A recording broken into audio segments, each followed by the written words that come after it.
What's up, everybody? Welcome back to Couple Things with Shawn and Andrew, a podcast all about couples and the things they go through. Today was a fun one. Chelsea and Judah Smith. Yes. I've been trying to get them on the show for a long time. They are pastors. They co-pastor a church. You may have heard their names because they are the pastors and leaders of a church of some of the highest and most well-known celebrities in Hollywood, such as Justin Bieber. That's right. And I didn't know what to expect coming in, but I was pleasantly surprised. We laughed a lot. Yes. I thought they were hilarious. They also said some really perspective-changing things, I thought. And I would love to hear your perspective on this as well. Anyway, I think you'll enjoy this one. If you want to find out more about Chelsea, Judah, and their church, it's called Churchome. They also do it virtual, which is awesome. We'll link that down below. But thank you to Chelsea and Judah.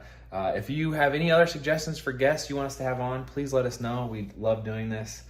We are currently coming at you live from, if you recognize this from the house tour, there you go. Also, you may have noticed that there's another show going live on this channel. Never TMI. I have been waiting for this podcast for months. I am a huge fan of Jacqueline. Okay, I gotta rant for a second because she's on Instagram and she would post these stories where she would write out essays in every single story Paragraphs. frame. And it was insightful, from the soul, just wisdom about relationships and marriage and how she was struggling through something or working through something with her husband. And now she's turned that all into a podcast. And I am her number one fan. I will be the first to listen to every episode. It's so good. It's her and her husband, Seth, who are doing this. You just need to listen to it. If you liked our show because we share a lot of personal details, then you will love their show. No, theirs is better. Theirs is better. They go in depth. Yes. Anyway. Never TMI. It's called Never TMI. Find it wherever you find podcasts and the Family Made Media YouTube channel. Jacqueline and Seth, well done. Crushing it. Enjoy this one with Chelsea and Judah Smith. Wait, how did you guys meet? So, believe it or not, we were one of those church arranged marriages. Our moms were friends when they were pregnant with us, literally in church, and joked about having, maybe we'll have a boy and girl and they will get married someday. And so we literally probably met in the church nursery. We can't remember where we met. Our families went on vacation together every month, and we have two older sisters who were really good friends. And so they would try to set us up and ditch us. And so when we were 10, 11, we started liking each other, but didn't really go out until, go steady. I don't know what it's called these days. Until I was in 8th grade and he was in 7th grade. Yeah, I was a 7th grader dating an 8th grader. I don't want to get into it. Oh, wow. Jeez, dude. You were the cool guy. Well, she made me the cool guy if I was. Yeah. I don't know what they're calling it, but it's not going steady. I don't think that's what they're saying. it's- I think that was We don't 60s or even know, 70s. There's some. I don't know. Andrew, that's the funniest thing I've heard all day. I don't know what they're calling it, guys, but I don't think it's not. I feel like Well said. we have a friend who desperately wants to start a website where it's updating parents on lingo. Just that's it. That's brilliant. Right? Or at least an Instagram account, because I Yes. ask my kids all the time, so what does this mean? And what I really get wrong is the acronyms that aren't even called acronyms. What are they called? Well, cliches. No, sorry. ILISB. what are they called? The whatever. I'm like, Oh, I don't know. oh yeah. It's like an LOL or whatever. yeah. What are they yeah, called? Yeah. I don't know what you girls are talking about. I'm just here for the ride. Just wait. Listen, but Shawn, the website needs to also tell parents what they can't say. Yeah. I'm 44. I can't say Liddy. That's so lit, Liddy. You know what I mean? So the website has to also say Yeah. words you can't say. You're not allowed to. It'll script it out. If you're over 40, these are not for you. If you're, Exactly. Yes. Tell your friend we will sign up for her website. Yes. Please. Yeah, we need Parents it. everywhere. We'll begging. subscribe. You've known each other your whole life, though. Yeah, so basically we're arranged marriage, right? Moms were pregnant together, best friends. Let's have a boy and a girl, get them to get married, and her last name was Smith, no relation from best we can tell, but here we are. No, but I think our saving grace was that in high school, we lived in different cities. His family moved from Portland to Seattle to start the church that we now lead. And so because we were in different cities in high school, I think there was still a little bit of mystery that when we connected back together in college, it wasn't quite so brother sister. And then I feel yes. I feel like we're gonna like try to skim as fast as we can through like this, so we can get to Love like the it. deep hitting questions. But I'm curious, were you both raised? So you're both raised in the same church, same beliefs. How did you both become leaders of the church? So very different path. His parents are pastors, so he just Okay. kind of knew. I mean, I guess you can speak for yourself. For me, my parents are incredible business leaders, and my dad had this dream that his daughters would take over his business with him. And I just, probably when I was about 17, 18, I really felt called into ministry. So I'm like, my air quotes called, who knows what that means, but just felt the nudge to go that way. And so I started working for my church and was going to school to be a high school guidance counselor, because I figured that was a good, like, safe bet in case I couldn't figure out how to be in ministry, and because there wasn't a clear path, especially for women back in the mid 90s, for how to be in church leadership. And so I was heading that direction, and then college we reconnected, and it just kind of worked for us to dive in together. Yeah. And I'm a 7th generation preacher. So we're going on 7 generations, and my sister already, her oldest is already a preacher, so that's 8 generations now. Wow. Pretty crazy. Our kids don't seem too interested, so that's Nope, fine. not sure my kids want to be preachers these days, but they certainly love God and love Jesus. And we love them, so that's great. Did you ever date anybody else, either of you? Not to, dig up bones, but I did, for sure. I did for sure. Wow, did Chelsea get around? Just Relax. stop. Just a couple boyfriends. Judah didn't date anybody, but he did kiss a girl in Truth or Dare in 8th grade. So Wow. I didn't kiss anybody. Well, no, I did actually. Never mind. Are you joking right now? Like you didn't kiss anyone? Oh my word. This is getting out of control. We have started to lie now. Kidding, I'm kidding. What was the? Can I hear the proposal story? I take Judah as like this, over the top romance kind of guy. Yeah, Andrew, thank you so much for asking. Listen, I panicked, all right? And it didn't go well. We were at Multnomah Falls for those. right. Oh, really? Yeah. Oh, I didn't know that. I I was said saying yes. that because I thought you didn't like it. I put a ring in the mane of a little stuffed animal lion. It's the only proposal I'll ever get, so I loved it. Well, hopefully. I We went to the falls, and my sister was hiding in the bushes taking photos with what I believe was a disposable Kodak camera. It was 99. And I got on my knee, and then I said something to the effect of, "You're the only woman I've ever loved, and will you marry me?" And she started to weep and cry. She ran. I ran after her. No, I'm kidding. Like I had a bunch of stuff, like no. And I chased tackled her her. down. Like, wait, what? She said yes, and so we're like I said, November 5th will be 23 years. Crazy. wow. Dang. Love of my life. One of the things I've heard you talk about, Chelsea, I think you said it, is how you both have pretty different personalities. And I feel like in the dating process nowadays, first of all, Shawn and I we just think marriage is the coolest, best thing ever. You hear all these. Not the easiest thing ever, No. but the coolest thing. It's kind of like you hear like Never easy. you hear like the self-help coaches talk about like, you wake up in the morning, you take a cold bath, and that's great for you, and like do the hard things. I feel like marriage is the hardest thing that ultimately like is the benefit is it's self-help, right? Like I have grown so much as a man because of our marriage in ways that I otherwise wouldn't have done it. But when people are dating and like looking for a spouse, it's like, oh, whether it's, people talk about zodiac signs or Enneagram numbers, and it's like we're just different. Like we're not meant to be. And you talk about how you have different personalities and are different in so many ways. What is your approach like in reconciling that, or is it a discouragement? Was it ever? How do you think about that? I think when we've always known that we're pretty different, but for an executive coaching with our leadership team at church a couple of years ago, we had a coach come in and took us all, did the, not the Enneagram, the Myers-Briggs personality test, where you're either introvert, extrovert, thinker, feeler.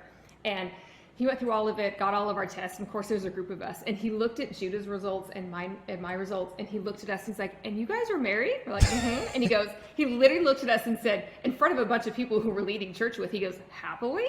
And we're like, "Yeah, I think so." And this is something that he does often for executive coaching, and he was just shocked. But I think actually since we talked about how we met, I think what has made it work for us is that even though our personalities are very opposite, our beliefs are the same.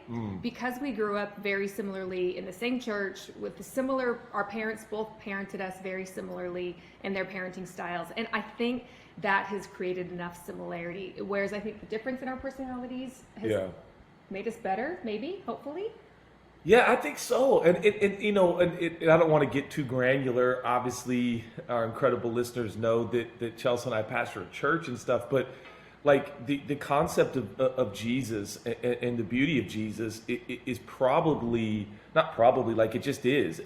Jesus seems to invite you into this honest, broken place, which is honest, and so I think Chelsea and I get to work from every day that we're nightmares, like we're broken, we're pretty selfish.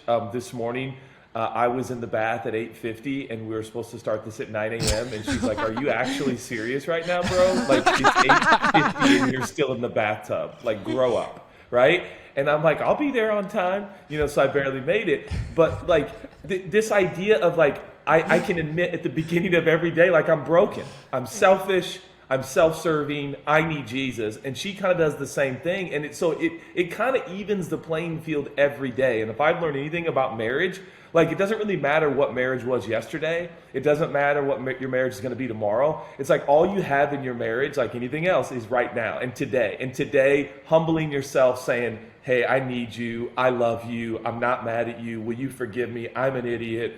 But our worldview and our take on the teachings of Jesus and the ways of Jesus almost encourage and invite us to put our weaknesses, proclivities, temptations on the table and go, "This is who I really am and this is what I'm going through." And so as a result, I think Chelsea and I get to kind of bond every day in a weird sort of way that like, oh man, without each other, most importantly Jesus, we're up a creek without a paddle, as they say. Like, who says that? Up a creek without. The same people who say That's not what they're saying. not Going what they're steady saying. up the creek without a paddle. Andrew, please keep us honest. That's Bro. not what they're Yeah. That's not it. Some serious editing is going to happen here. I am curious though, when you guys decided to get married and kind of go down this path of being leaders of the church, was there any part of you guys that felt pressure being on such a stage while being married? Because I feel like to a certain extent, there's so much expectation put on leaders of a church to look and act a certain way and not be human. Yeah.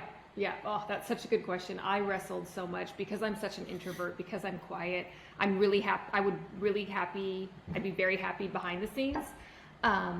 That was a real wrestle for me. Thank God we were young, and thank God when we wrestled through it, there was no social media. This is late 90s, early 2000s. I look at people who choose to be leaders now, I think we didn't know. We were ignorant. Yeah. We didn't know what 2022 was going to be. And so we just said yes and just kind of went along the path and grew in the process. I look at people who say yes to any form of public leadership now, and I just think you are such a hero because you know what you're getting into, and well done. Yeah, honestly, I think about both of you guys, and I think in your 30s, you're both right around 30, and I admire the kind of platform and leadership that both of you have experienced at such a young age. We're both 44, and we were kind of dumb, stupid, and happy, and just were like, yeah, we'll preach, we'll speak. Wait, the board's like, your dad's facing cancer. We believe you're supposed to be the pastor, and I was like, all right, yeah, and nowadays, to be honest, Shawn, like I feel pressure every day. A buddy of mine recently, we were just sitting by a fire one night, crying and talking about the pressure of leadership, and he said, I just don't think it's God's plan that every day of our life we are fearful that we're going to make a decision that's going to unravel everything and undo. I don't think that's God's plan. And I started crying and he started crying because he's in a different industry, but we both feel like at any moment we're going to make a decision that's going to get us canceled, and we're going to lose everything we love and hurt the people we love the most. And I just started thinking, like he did, that can't be God's plan for my everyday. And so learning just to kind of almost take that fear of being canceled, which is such an interesting concept now in our culture and the rise of the last 5 years, and just giving it to God and saying, hey, Chelsea and I have a saying, like if we're going down for this, we're going down. The other day, should I say what I said last night? I was like, well, I was just saying, like, I want to have sex with you everywhere. And and I'm like, but we can't nowadays because people have cell phones and phones. And she's like, I don't care if we go down for that. Like, I wish you would, So, like, it's kind of those things. It's like, all right, let's just go have sex in an airplane. And if we get canceled, we get canceled. But, like, we want to have fun and we want to enjoy our life. We only have one and we want to do it together and we want to love each other and keep this adventure fun and spicy. But there is that pressure and that fear that I think you have to at least express to each other and then give to God every morning in the bathtub. Like, Judah, we're not doing the bathtub. And then get it cut off by having to do an interview with Shawn and Andrew. I do look at you too, though, and it's with admiration of the courage that you have, because I think, at least me personally, I don't know if we've had this conversation together, but I look at I played football in the SEC kind of right in the wake of Tim Tebow, and he was always like my hero, right? And we had him and his wife Demi Lee on the show, and I was reflecting back on how my life has changed, and we've now have this podcast and this following, whatever, over the past 10 years, and how I've kind of backed down from the challenge of, like, you look at Tim Tebow or you guys, and you explicitly have higher standards, right? And like that takes so much courage to say, okay, I am leading a church, and I know that with that comes expectations and standards and all this. It does come with pressure. And I looked at it and I said, personally, at some point, I was like, I don't know if I have the courage or the wherewithal to, like, take that on. But as I'm getting older and seeing how important it is to, like, use the voice that we've been given for a purpose and share this message, it's like, don't let the high expectations scare you away. Like, that's, if anything, it's a worthy mountain to climb that should get you excited and not scared. So I don't know. That's more of a personal take, but I admire you guys. And I mean, Andrew, thank you for admitting that, because that's how we all feel. And me and some of my buddies and some of my athlete friends, even Timmy, pressure is a privilege, and we welcomed this. I mean, look at your superstar wife. I mean, pressure is a privilege. Shawn moved right towards the pressure, maybe the highest pressure you can imagine in American athletic sports, being a gymnast, and yet you just welcomed that and you went after it. And so I'm constantly trying to embrace that. Like, I dreamed of having pressure like this. Andrew, you played in the SEC, bro. Yeah. That's the NFL. That's better than the NFL, okay? Yeah. So we've learned to embrace the pressure and say, God, what an honor and what a privilege it is that my life has this pressure. And I mean, both of you are doing it every day, man. If you don't hear anything else today from Chelsea and I, please know that we admire how you have walked towards the pressure. You don't have to. You could have just disappeared, from the public eye and both just go enjoy your life. I love the style, everything, the aesthetic, but you decided to continue to move towards pressure. And as a result, it benefits us and many other people, millions of people around the world. Yeah. I think too, even what Judah was talking about, how every morning we wake up and admit to each other that we're broken. I think trying to do that on a leadership level as well. And I know for me, growing up in the church, it felt like church leaders were superhuman. It felt like they didn't have struggles, temptations. They didn't seem to have everyday life struggles.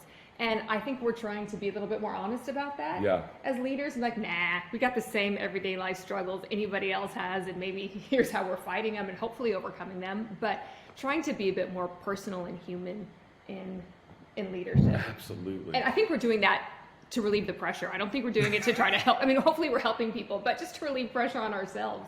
Yep, we're just super average. That's for sure.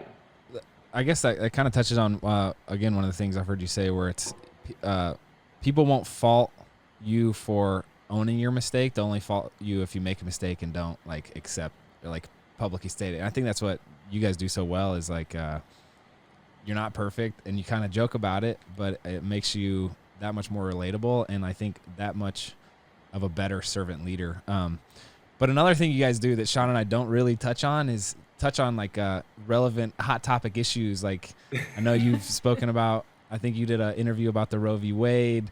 Judah, you I think talked about masturbation at one point. It's like, man, you don't shy Big away. M word. You know, I've never said that word, I don't think, publicly out loud. So Yeah. here we are. We're doing it I'm together. so honored that we could be here for this moment.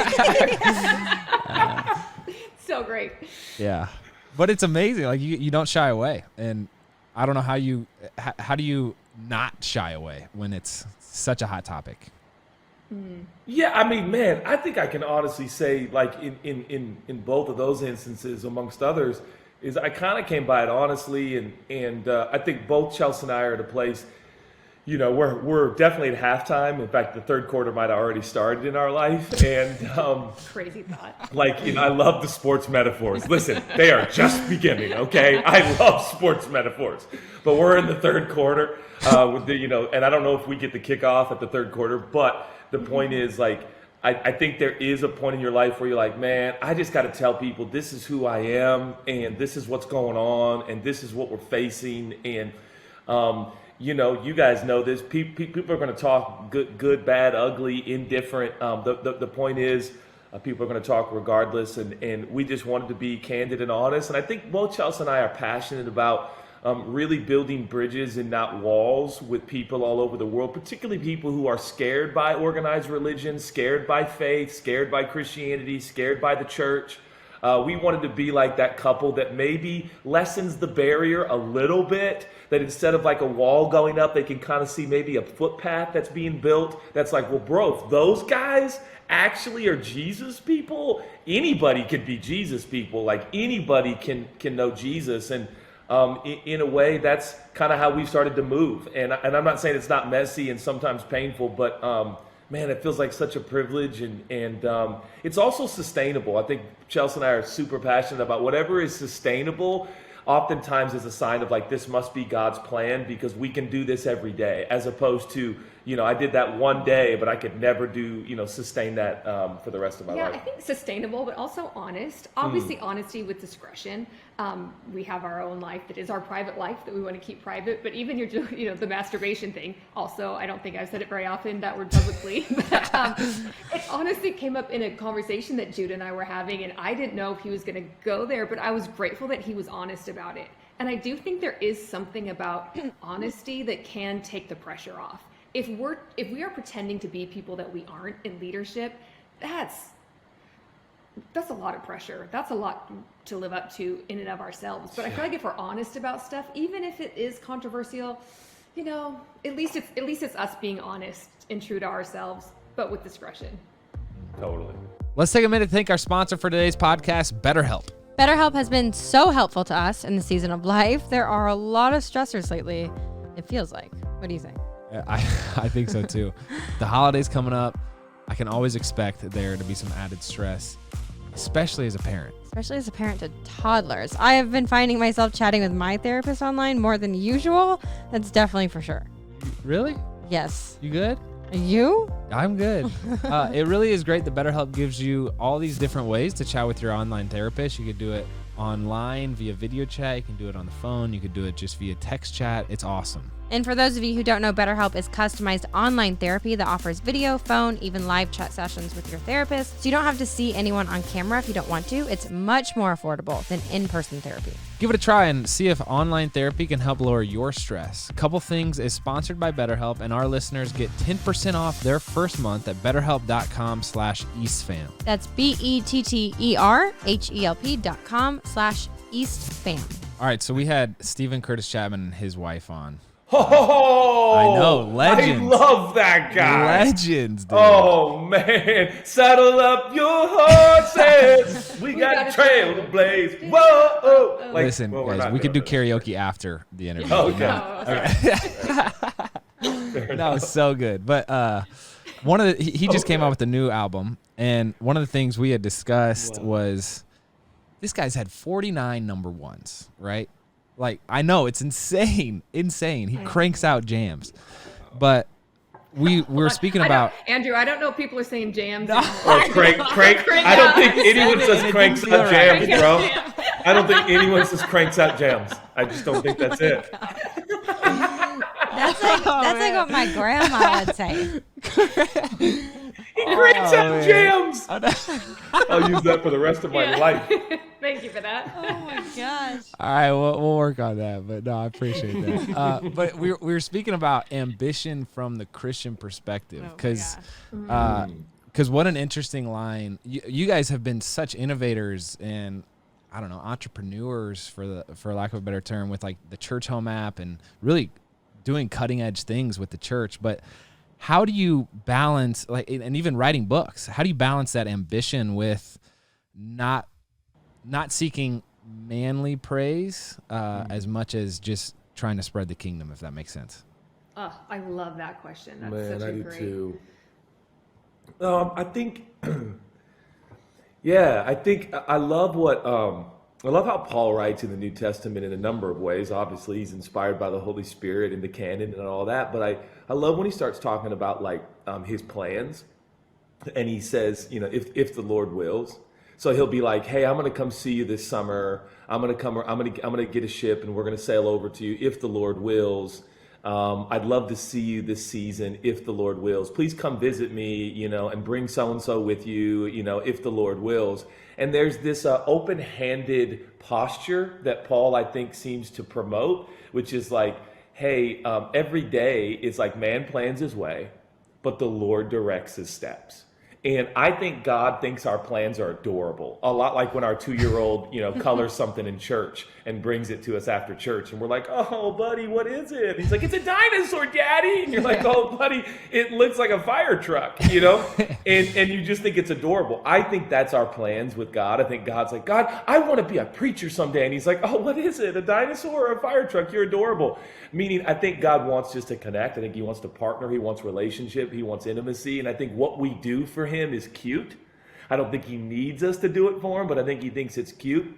And what does that do? It puts it in perspective. I think we put way too much emphasis on career because we're Western world dwellers and we think like career is everything. But actually, I think connection is everything. And I think connecting with God and enjoying him and him enjoying you is kind of the goal. And so when we make our plans, it's just holding them open-handed and being like, God, I trust you. And I guess all I'm saying is the goal every day for me is like, God, what do you have for my day? I want to partner with you today. What you direct me, you guide me, you lead me. And I know all these things are cliches and they're so prominent in church, so much so that it's like elevator music and we don't hear it anymore. But I think the point is every day walking with Jesus. And I'm constantly inspired by those 12 knuckleheads who follow Jesus around, who were absolute nightmares, by the way. Peter does most of the talking, but every day was like Jesus would get up and they'd be like, where'd he go? And they'd be like, oh, he went to talk to God, which he is God. And then he'd come back and he'd be like, all right, boys, let's go. And they'd all get up, grab their stuff, and they'd start following Jesus. I think that's still the objective. That's still the goal, is to get up every day and be like, after I've made a schedule, Chelsea loves the schedule. And so we make the schedule, and then it's like, God, but lead us today, guide us today. Even, coming on with Shawn and Andrew, it's like, okay, guide us today in the conversation. Like you are the orchestrator and the leader. And to me, that sounds like the great adventure, which I think is a Stephen Curtis Chapman lyric. I don't want to get into it. But I get excited about that. And even Chelsea's personality, I think you get excited about it too. Yeah, and I think that if we're truly just following Jesus and in the sense of, hey, we're just doing what he's asking us to do, I think that can lead us to a place, another verse in the Bible that seems a little paradoxical, is godliness with contentment is great gain. Wow. And it's like, wait, are we supposed to have contentment or are we supposed to have great gain? Because it's seeming like it's telling us to have both. So and true. I think the answer is yes. We're supposed to have contentment and we're supposed to have great gain. And so some of my gauge always for, are we being too ambitious? Are we stepping outside of ourselves? Are we not following Jesus? Is truly looking into my heart saying, am I content? Do I have a contentment? If this was all Wow. we ever accomplished in life, if this was all we ever did, if this was all the money we ever made, would it be enough? And truly making sure that we are in a place of contentment while we're still trying to achieve great gains in the things that we're pursuing. Can I do a follow-up on that? Sure. I know you have a question. So I'm sorry. But one, there's a book that I read when I was maybe 13 years old. It's called Just Do Something. And it's by Pastor Kevin DeYoung, I think. And it sparked in me like this perspective of, hey, we're going to like make mistakes. But the important thing is to engage and get, activated into the thing. And that way, like, I'm walking down a path and then I can get redirected through it. And to your credit, I think you do a great job at that. But I want to hear, so you've spoken previously about how your goals have changed and like you wanted Judah to write a best-selling book. And then, now you're at this point where that seems so small and irrelevant. It didn't have really an impact on your life. But how has the concept of contentment changed as you've grown together and just like deeper in the spirit? I would say it's probably, speaking of honesty, getting more honest with ourselves and with our friends and with our relationships. And yeah, you mentioned Judah wrote a book that made it to the New York Times bestseller list that seemed like, wow, this is really going to be life-changing. And when we woke up the next morning, we were still ourselves. Yeah. We still had our marriage. We still had our kids. Our finances were the same. It's like, wow, that quote-unquote success actually didn't bring happiness. It actually just kind of brought a little bit more pressure. And now all of a sudden the second book, that it didn't live up to that, man, that made it really difficult for book number 2. And so I just think just being honest with some of what the world would call successes actually didn't bring happiness, and acknowledging that to ourselves and each other and people in our world, and being able to realize, no, our priority actually is our relationship with each other and with God and with our children, and making sure that we're doing what God asks us to do, and then leaving the results up to Him. So true. And I think that's where me and some of my buddies came up with a concept of better at 70. I even got a tattoo. I don't want to get into it. I'm tatted. I don't want to get into it. But we got tattoos late night, like 3 a.m. in Switzerland one night. And they're better at 70. They say better at 70. And it was this idea of like, let's just get better with age. And all of a sudden it occurred to me, like, someday I'm going to be 70.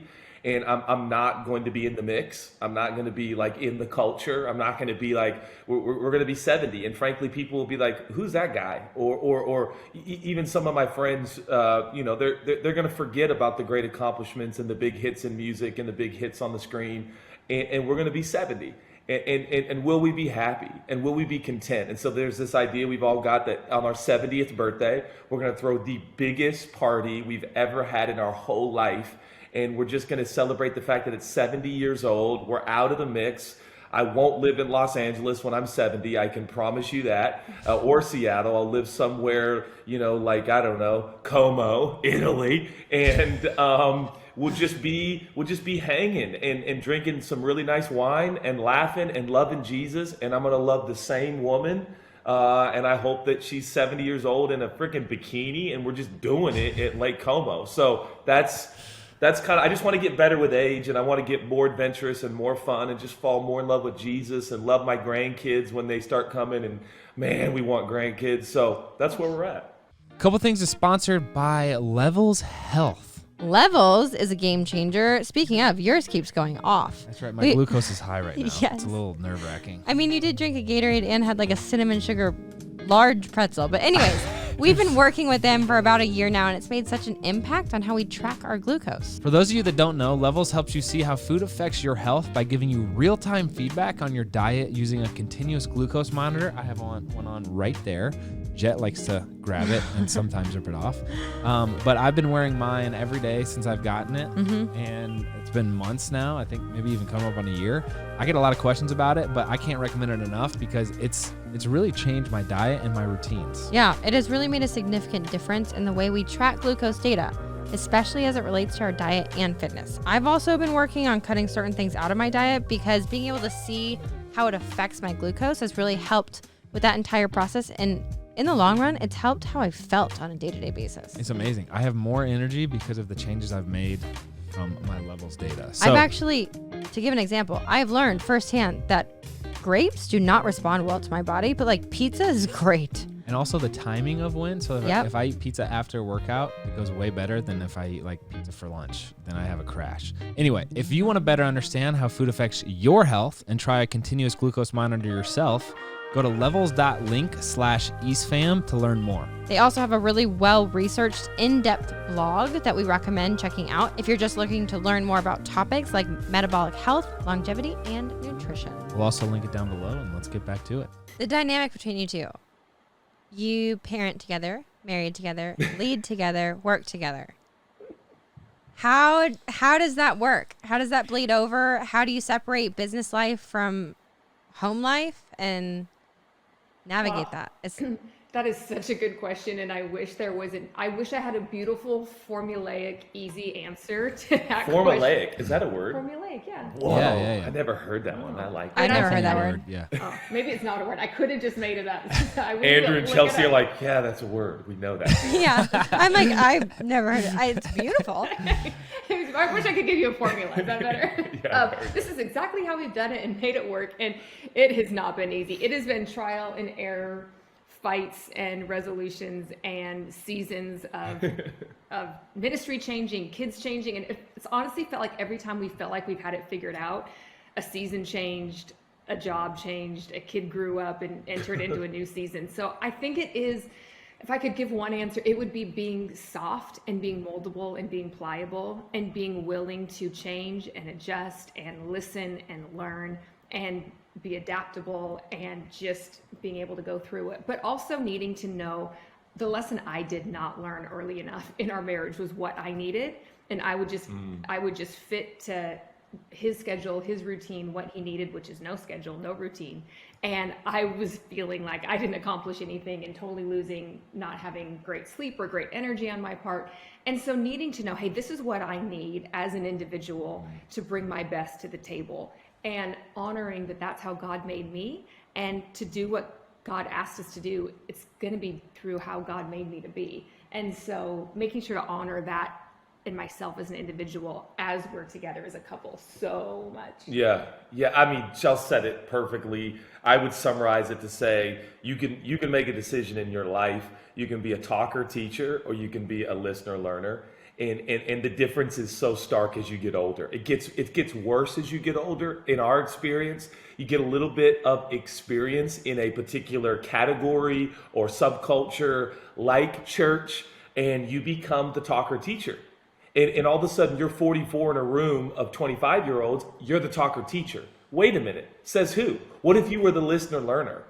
What if in a room of 18-year-olds, even though I'm 44, I became the listener learner? And I think Chelsea and I have experienced enough pain and enough loss and enough like mystery that every season we're just going, all right, we're listener learners again. We're listener learners again. I mean, we just started our podcast last season, and it's like, we have no idea how to podcast. We are listener learners again. We have an 18-year-old now. We've never had an 18-year-old before. We are listener learners again. And I think that's a decision everybody can make in every different arc and trajectory and season of life, where they're just like, I'm listener learner again. And that posture, like Mary crisscross applesauce in front of Jesus when Martha's in the kitchen, that Jesus said Mary chose the good part. She chose the good part, sitting in front of Jesus and saying, I'm listener and I'm learner. Teach me, man. Like, I'm down. And that, by the way, that makes for a nicer friend, makes for a better spouse, makes for a more enjoyable parent. Like, when your dad and mom are listener learners, like, can you imagine being a teenager in 2022? I tell my kids all the time, I have no idea what it's like to be 15, 13, 18 in this culture, in this time. Teach me. Tell me what it's like. What does it feel like? Help me kind of know what you're going through. And boy, it's amazing how that breeds connection and intimacy in marriage, parenting, friendships, relationships, because people love to say, can I tell you what I've learned? And when you're a listener and a learner, people are like, bro, thank you for letting me kind of express myself. And then you're like, no, bro, thank you for letting me learn and listen to your story. So I love that. I think that's a way of life for Chelsea and I. And I'm not sure when we picked that up or who exactly taught us that, but it just occurred to us that we actually we do need to learn, and we don't know most things. Going off of the teenager in 2022, I feel like we've interviewed a few different people. You've even said it too, that you were with a friend that mentioned you don't feel like the human heart or the human being is meant to endure this much, like everything, fame and attention and temptation. I feel like we live in a world with more temptation, more human error, mistakes, sin, polarization, like judgment, evil than we've probably ever seen. how would you guys answer the question to like skeptical millennials, skeptical kids who are like, marriage isn't a thing of the past. There's no way someone will be loyal. There's no way, like, marriage is the old Christian thing. It's the old thing. Why would you encourage marriage to people anymore? Well, I mean, I'll jump in, Shawn, because I think we have to kind of step back one step and go, wait a minute, like, let's not get caught up on the word marriage. Let's step back and redefine it.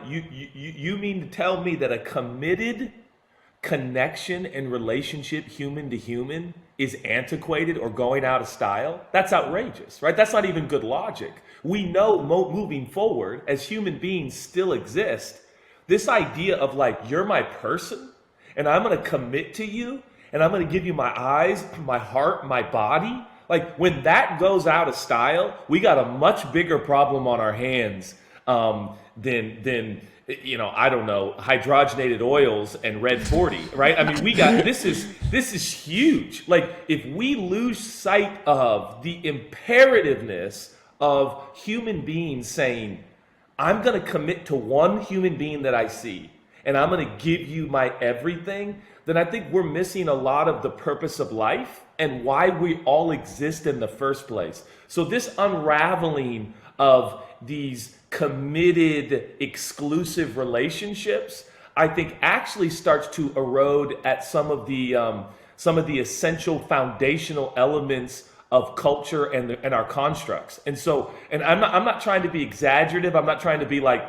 you know, Christians are always protecting marriage. No. I'm actually trying to be reasonable. Like, if you remove the backbone of so many cultures, which is people actually saying, I'm going to protect this human, I'm going to commit to this human, and I'm going to love her, him, right? That's, oh man, we lose that and everyone's kind of a free-for-all. Traffic doesn't even work that way. That's like saying we don't need freeways anymore and we don't need dotted lines on the pathway anymore and there are no such thing as boundaries. Well, you take out boundaries and you really only have chaos. So I'd like to pretend that a lot of the healthy nature of our culture, really you can ascribe to some of the human beings that are still committed in relationship to one another. My commitment to my mom, my commitment to my kids, my commitment to my best friends, it moves a lot like a freeway with boundaries and traffic. And though the traffic can get bogged up, like, we're still moving and we're making progress. So I see committed relationships and intimate relationships essential to the constructs of our culture. I'm so hyped right now after that. Dude, I'm hyped up. That was epic. Thank you. Sorry to cut you off, Chelsea. Go ahead. Sean looks at Andrew like, all right, buddy. Okay. No, I was just going to add in too, what we tell our kids specifically is, and this is such a name drop, but we did on our podcast an interview with Justin and Haley Bieber, and it was so amazing for us to sit down and talk with them. And Justin's had all of the experiences that the world has to offer. And he, as a really young man, chose to get married because he had seen enough to know marriage is actually the greatest thing on this planet other than our relationship with Jesus. And so we tell our kids that all the time, like, hey, if Justin, who's seen everything, done everything, if he chose marriage, Justin, as we call him to the kids. Okay, not friend, yeah. But, you know, if he's chosen that, I think we can learn some lessons there from people who have seen a lot, done a lot, been through a lot, and truly learn from them. Yeah. That's the cheat that we use and we do. But such a name drop. Sorry. Yeah. Well, appreciate the invite on the podcast. We would love to join Oh, it's coming. Let me tell you. all right. Let me present you with a hypothetical situation. Ooh. Chelsea and Judah are in a bit of a argument, but you have a church meeting that you're both walking into and leading, or maybe it's a Sunday service. What happens? Oh, Andrew, don't I wish that was just a hypothetical? Yeah. Well, listen, that has happened. I will tell you a funny story because it's not hypothetical. Speaking of podcast, we were attempting to record one of our 42 episodes last year. I think so, yeah. And I was so mad at Chelsea. Do you remember what it was about? Oh, yes. Oh, you do? Okay, this has happened probably the first time in our marriage. I was resentful towards Judah he decided to throw a huge 4th of July party. Oh yeah. And I didn't want to do it, but he's like, "Don't worry, babe. I'll have it all handled, covered." He didn't. I ended up doing a lot. Oh, that's ridiculous. I bought decorations. I was in Safeway buying drinks. I set up all the drinks. I cleaned the whole house. Do you need me to? Did you to really go on do a all list? that? I don't remember seeing you do that. So we're here. Thanks a lot, Andrew. Guess what? We're fighting right now. So here we are. It was like a week after 4th of July. And Judah's like, "I'm just so tired. I can't rest." I'm like, "Well, it's because you chose to throw this party." And I totally threw it back in his face. Did that, love's supposed to keep no record of wrongs. I absolutely kept a record of wrongs. Look, I'm still keeping it. I still know all the things I did for that. Yeah. I think we need to keep this podcast moving, babe. I think you bogged it down a little bit. No, but the point is, Andrew, we tried to go on air with our producers and stuff, and it was one of those episodes where it was just us two. We had no guests, unfortunately, to create a diversion. And finally, the producer, she's so wonderful. She's like, "Hey guys, hey, that was great." It was like 20 minutes in. Interrupted us for the first time. This is probably our... Are you guys okay? Do you want to take a day? Why don't we just call it today? Literally, she said that, and she just called it. And she's like, "Let's pick it up next week or in a couple days." She had no idea that we were mid-fight. No idea. But she could tell. She could tell, man, and boy, were we cooked. So we got off the air and we screamed it out, and everything's great. We really did. Kind of did. Okay, but Sunday service is different because it's live. We can't just choose not to. There have been other times where we've just had to set our personal feelings aside and just... Yeah, and say something like, I usually try to be like, "Hey, I'm so mad at you, but I love you so much." And that somehow gets me okay to go out there, but it's still we are not done with this, but I definitely love you, and I hate saying that, but I need to because I'm going to go preach the gospel. Yeah. I think that's honestly the hardest part of arguments is I feel like we so easily as human beings forget that the love is there. And it's like, I am so mad at you, but I do still love you, and it's fine. But I'm so mad at you. And you hurt me. I don't forget that the love is there. I don't know. You just got to say it. You just got to say it. We did have one couple talk about when they're in an argument, they always remind each other that they know how this argument ends, and it's with them still married, and so they just have to work through to get to that point. And I was like, dang, what a great way to view that, where it's like, all right, we know the end of this story. How can we just resolve this temporary obstacle? I have a question. Okay, hit it. And I don't even know how to get to this question. It's just thoughts that I've been circulating. It's maybe a bigger one as leaders of the church. I feel like for us living in the South, the world of churches here is open to all, air quotes, like you would say, but it's not. They live by such construct of what they feel like the Bible means and what they allow. And I feel like for you guys leading a church in Los Angeles, California, where you have so many people that live in such an artistic way who are faced with massive temptation every second of their life on the biggest stages in the world, how do you lead a church of Christians within the construct of the belief, but still helping navigate them through some of the hardest brokenness of life? Does that make sense? Yes.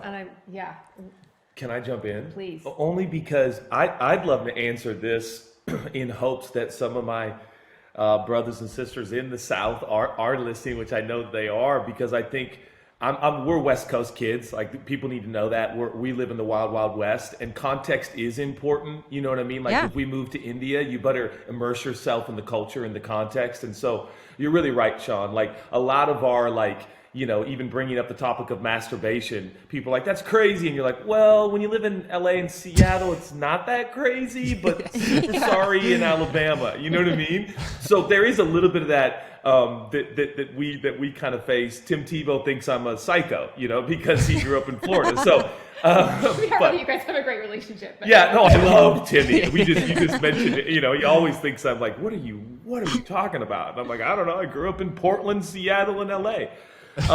But I think there's just one little thing I want to say, and that is we have to be very careful with Scripture. And here's what I mean.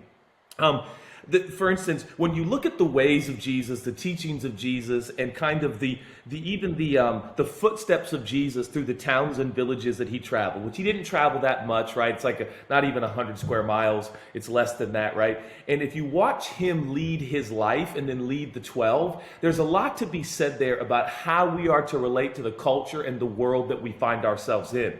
The challenge becomes is if you, the juxtaposition of then the Pauline epistles, for instance, or other pastoral epistles, where these are small letters written to Christians living, for instance, in Philippi, which was a thank you letter for the money, or Corinth, which was a huge hub of culture. Here's my concern. We take some of these pastoral epistles, which are meant for the believer's life, right? Like where it talks about, the qualifications of an elder or a deacon or a church leader, all those things, which Chelsea and I are really passionate about. But we take these pastoral letters, these letters that are specifically for Christians who want to learn how to live their life in the culture, and we turn it public facing, and we tell everybody in the whole wide world that this is the standard. And yet when you look at the life of Jesus, he's criticized for hanging out with knuckleheads, nightmares, and bad people. And yet when you look at the pastoral epistles, we are led to believe that somehow now our life is to be closed door, cut off the wickedness and the unrighteousness, and we kind of end up living our life like, and I'm holding out my hands to the camera like with a distance if you can't see us. And I actually think it's the exact opposite, meaning I think we need to digest the pastoral epistles, for instance, for us as believers. But the moment we start turning that on the public, and this is where I have concern with preachers sometimes, because we teach pastoral epistles as we should, but we podcast them to a seeking, searching world who kind of go, wait a minute. And Andrew, the only way I would describe this is when you're an SEC football player, or Shawn, when you're an elite gymnast, there are terminologies and concepts in football and gymnastics that public people like Chelsea and I, you should never try to explain. We're never going to understand how you land that jump, Shawn. We're never going to understand, Andrew, how you played football in the SEC. Like we can't, and there's nuances, all these terminologies that the world's never going to, we just want to know, like, so Shawn, you won, right? So Andrew, what position did you play? Did you score any touchdowns? Like that's what the public, and I think when it comes to theology, we've got to be very careful, because this idea of the gospel, it's the gospel that's the news that's so good for the world. And then when you accept Jesus and you begin to follow him, the process of development and discipleship, is a lifetime. And so I'm a little concerned sometimes, because the public-facing messaging of the Christians oftentimes is like trying to impose 1st and 2nd Corinthians and all of its nuances on regular Joe who lives next door, who's trying not to watch porn every night, right? But we keep telling Joe, like, hey, brother, you need to live by the standard of God. And Joe's like, standard of God? Is there anyone that can save me from myself? And so that's a little bit of kind of why Chelsea and I live the life we live, and even how we talk publicly is always trying to engage Joe next door and make sure he knows that he is welcome here, he is loved, and we are all nightmares trying not to compromise every day. Does that make any sense? Yeah. I think you're talking about differentiating between public conversations and private conversations. And the epistles would have been a private conversation. And, I look at Jesus when he handled the woman who was caught in the middle of adultery. And if you know the story, a woman was caught in the act of adultery. The religious leaders threw her in front of Jesus and said, are you going to condemn her? And Jesus wrote in the dirt. People left. And then Jesus said, who is without sin, throw the first stone. Everybody left. She looked up at Jesus and everybody had gone. Jesus said, where are your accusers? And she said, they aren't here. And then Jesus, when he was in a private conversation with her, said, okay, go and sin no more.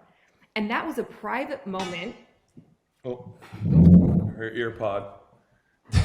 Your earpod's out, friend. Sorry, guys. It's an AirPod. AirPod. Earpod. No, but it says earpod. hey, Shawn, we're giving your friend a head start. I'm like, things definitely not. Just don't say earpod.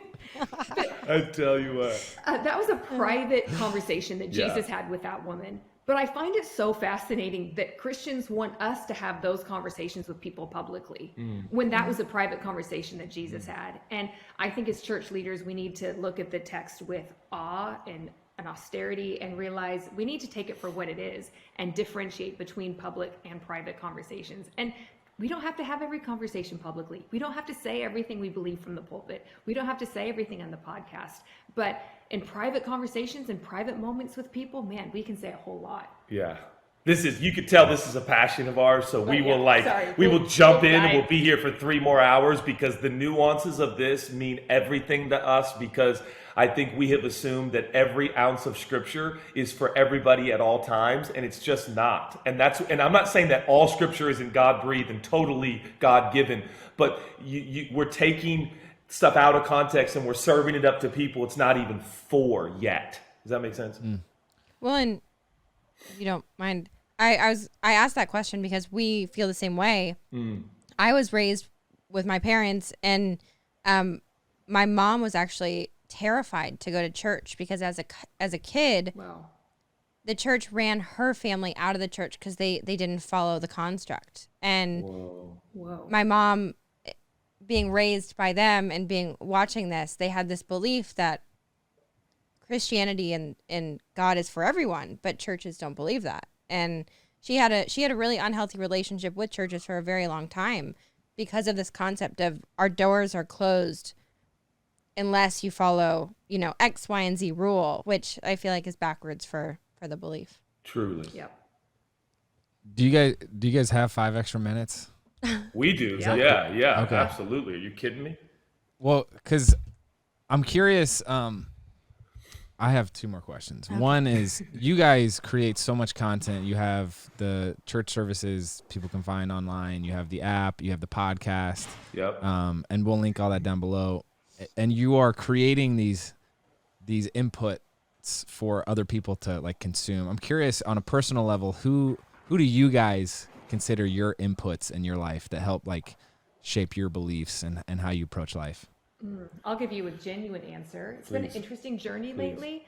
A lot of those places where we have really received and gotten input from, there have been some leadership hurts and failures, and that's been a bit of a difficult journey for us just personally. And I think that's part of halftime a little bit, is thinking, oh, okay, some of our heroes are still heroes, but aren't perfect. And that's been a rough season for us lately. Yeah. Just being It's honest. one of the most painful topics for us in the world. I had a hero father who died 13 years ago of cancer, and I've always had dads in my life. Not to name drop, but Bishop T.D. Jakes texted me yesterday, and how's my son? And I started crying. He's like, I know I'm not your only father, but and I was like, no, I'm crying, because I feel so in need of spiritual fathers right now, even though I'm 44. I find a lot of security in that. And so I love that scripture that says there are many teachers, but few fathers, which, by the way, I think what that really means is there's a lot of people who will tell you what to do, and very few who will say, follow what I do, and walk with me while I do it. And I think that's what a dad does. I think a father and a mother don't say, listen to what I say. They say, watch how I live, and now live like me. And that's hard right now because there's not a lot of people. And we live in the Wild West, and my life is crazy, and our life is crazy. And the places we find ourselves in, I'm like, what spiritual father do we call right now to ask for advice? Because this environment is nuts, and I don't really know how to totally navigate all this. I must say that, I have a group of brothers that we talk every single day. We talk about our brokenness every day. We have deep, deep candor. We send each other prayers every single day. I can't kind of live without it. It's a group of about 4 or 5 guys, and it's a diverse group. It's a wild group. If I said the group, people would be like, they're not spiritual, because some people know them, and they are. And these men have changed my life. So I have a lot of brothers. Not a lot of fathers right now. A lot of fathers are weary and tired and exhausted. And I think, can you imagine being 60, 70 years old in this culture? I think a lot of fathers right now don't know what to do They're kind of out of their depth. Any little word, you know, the Bible talks about making a man an offense or an offender for one word. And sorry, Chelsea's motioning to our son. I thought she was motioning to me. She goes off camera, and I'm like, I thought she was like, you know, dude, but she's not. She's not. But because it is such an intimate topic for me, I think I feel for the 60, 70-year-old spiritual leaders right now in the country. I don't think they know exactly what to do. I think every interview these men and women have, they're worried that they're going to say something that isn't totally right because the culture has changed so fast, because the technological age has us all traveling at the speed of light, not the speed of life. And so I feel for my fathers, but I do feel a little bit alone at times. Guys like Timmy the Tebow, you know, it goes a long way in my life. Tim and I have a very, very special friendship and relationship. I'll just expose him for a second. And he really encourages me and helps me to keep going. And so I'm grateful for my brothers and my friends, and the few fathers I do have, I'm very grateful and obviously grateful for men like Bishop Jakes. Yeah, and I don't think that I was not prepared for that to happen at midlife, when life kind of is you lose fathers, but yet you gain brothers and sisters. And obviously we're talking about relationships, not literal brothers and sisters and literal fathers, but changing the way we do relationships and really making sure that we are relying on peers and friendships and having those people who sharpen each other and make each other better. It's been an interesting season this last year for us, but I feel like we're going to look back and see God in it in such a beautiful way. And we're going to look back and realize, wow, God did something really incredible in that season that we're going to realize has been amazing, but it hasn't been fun. And I think, I mean, Andrew, we could talk for days, you know that. And I think, like, to me, the objective is like surrendered and surrounded, not to put it in like cliches, but meaning like always checking in, am I surrounded? And then am I surrendered? And I have noticed in different seasons, sometimes I want to isolate myself and not be surrounded, you know, by brothers or fathers or mothers, you know, and then other seasons I'm surrounded, but I'm not really surrendered. I'm kind of surrounded with people who tell me what I want to hear so that I can do what I want to do. But I think that combination of surrendered and surrounded, and I get that from the Apostle Paul, who says, if the Lord wills, if the Lord wills, if the Lord wills. And in that same passage, I can't remember which book it's in, maybe Ephesians, but he eventually says, and he names like 7 different people that by name. And I just felt like one day I was reading that, talking to God, and he's like, I want you to be surrendered, and then I want you to be surrounded. I want you to surround yourself with people. And oftentimes that's a challenge for people. I can imagine people listening right now are going, wow, I would be surrounded, bro, but I don't have 100 friends like you. Must be nice. That's not what I mean to say. I think you got to lean into relationship. You got to risk relationship. You got to meet your neighbor.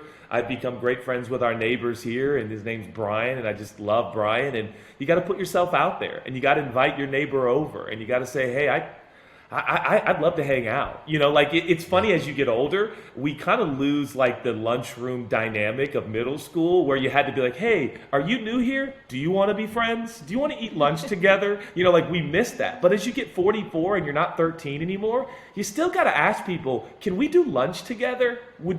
Are you new here? You know, and that's hard to do, but that is the navigation of life as you get older, is continuing to lean into friends and relationships, because I think that's one of the primary reasons we're here. I love it. And circling back to what you said about commitment and committed relationships, this is such a small thing, but I had a mentor who every time he was like, hey, I would love to grab lunch with you. And I was very much of like the habit of like, yeah, I would love that too. And you know, there's no follow-up. It's like, yeah, I would love that. He was like, but he would pull out his calendar. He was like, how does Tuesday at 12 work? And I'd be like, oh, we're doing it, right? Like, and like actually making you commit to it. But then he also, we did this men's group, and as part of it, you have to sign a contract saying that you will show up prepared, having read the stuff. You'll show up on time. Your wife has to sign it, so she's on board. And I've carried that on to like, you know, these core relationships in my life. And the idea of having actually committed to this group has changed everything. It's like, no, we're actually here to help each other grow, to hold each other accountable. And it seems ridiculous. Like I'll tell people that, they're like, wow, that seems super aggressive. I'm like, yeah, sure. But what else? Like, you know, how else are we going to actually make something happen if it's not consistent?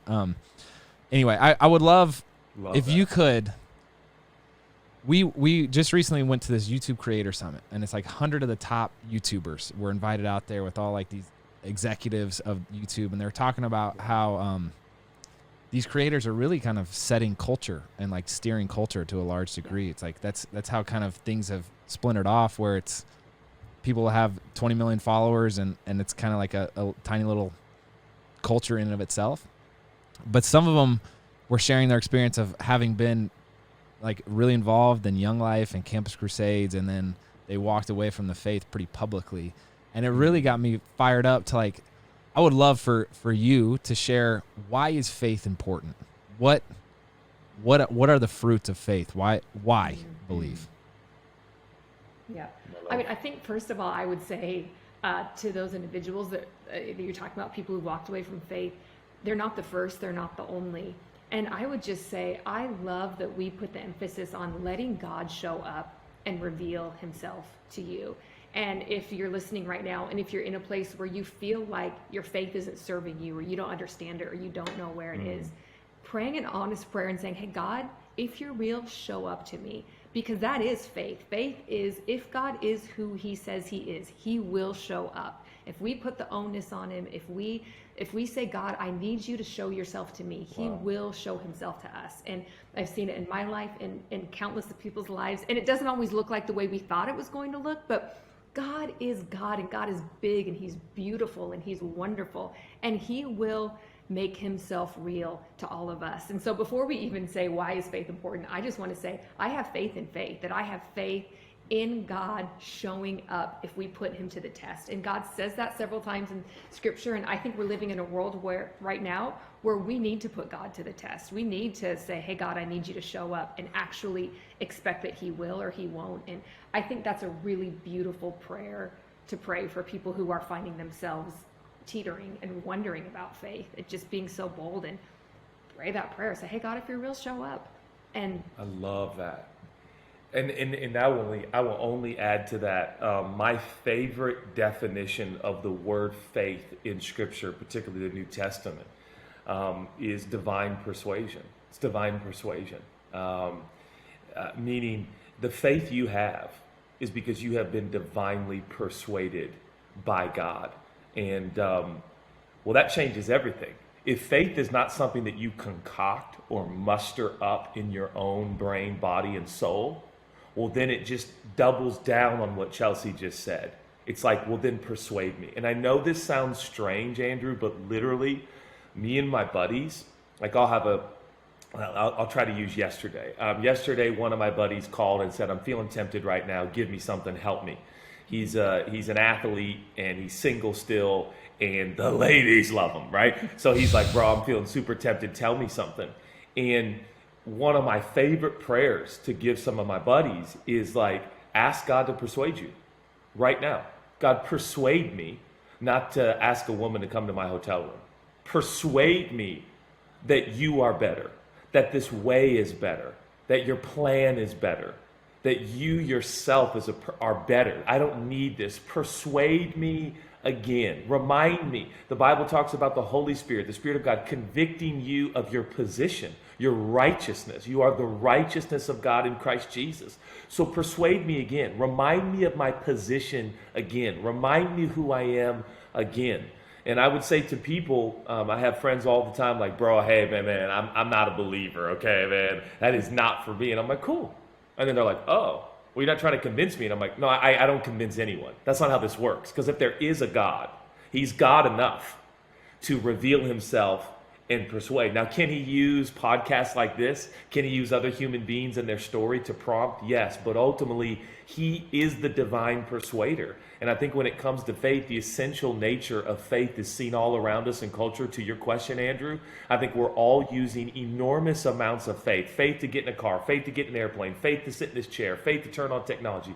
Faith, it's everywhere. So it is an essential of life. This idea that, I'm not a big faith person is outrageous. Of course, we're all faith people. We're all trust people. We're all exercising faith at some level. Now, when it comes to faith in a designer and a creator and an architect of the ages, well, my premise continues to be like, well, then if he is God enough to make the oceans, the seas, the rivers, the hippos, and the rhinos, how can he not persuade me that he is my God, my Savior, and my deliverer? And that's why I hope kind of all this pressure we put on people to be believers. Hey, brother, you need to be a believer. As if I'm capable of saving myself and making myself a believer. You are not, and I am not. What we need is the true God of the ages, who is beyond history and is the eternal one, to come and persuade us, whether it's my neighbor Joe, my neighbor Brian, or me, myself, on a low, difficult day. God, persuade me again. And so that's the prayer I just give to anybody who's listening right now. Man, if you're like, I'm not a big faith person, just ask God to persuade you and see what happens. And I got a sense that the true God of heaven and earth will reveal himself and persuade people. He's great at that. He's certainly done it for Chelsea and I. Yeah. Dang, that was wild. I feel like I just saw 7 generations like distilled into this one conversation between the two of you, for sure. Over the last hour and 10 minutes, the fewest ums or uhs that we've ever had. You're both insane speakers, and I'm so glad you're using that talent for such a good purpose. So, that's all I have. As you just said, I did. Thanks for just cranking out jams of there he Keep is. it going. Keep it going. There he is. Straight from Thanks the for the time, SEC, guys. cranking out jams. truly, guys, thank you. That was our honor, our pleasure. Man, our privilege, guys. And whether you like it or not, we're going to ask you to come on our podcast. Like, I hate that that's how this works sometimes. It's like, we'll be on your podcast. Can you be on ours? You know, it's like, bro, relax. This was fun. Thank you. Yeah. So Thank grateful you for guys. you guys, Yeah, who you are, seriously. everything you're doing. Thank you for making marriage a big deal and Keep making going. it something that people want to do. It's really, you guys are incredible. Thank you. Please keep going and know Yep. that you got friends over here in the Wild Wild West. Yep. Yeah. Thank you, guys. Truly. Okay.